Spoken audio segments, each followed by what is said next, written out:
এবার মা বানাচ্ছে 3 নম্বর ঢাকাই পরোটা। সুন্দরই হচ্ছে, এবার শুধু দেখতে হবে ফোলার পরে কেমন হয়, তাই তো?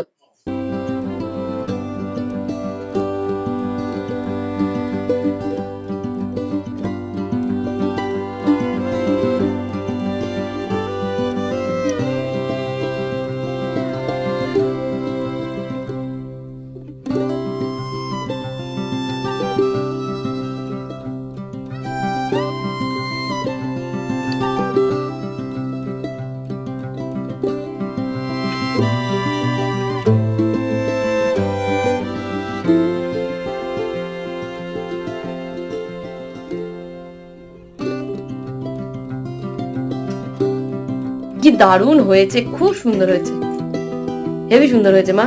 খুব সুন্দর হয়েছে, দেখেই ভালো লাগছে। খুব ভালো হয়েছে, দাঁড়া একটু ভালো করে সরবি। এটা একটু প্রথমে ভুল হয়েছে বেলাটা। ঠিক আছে, খুব সুন্দর হয়েছে।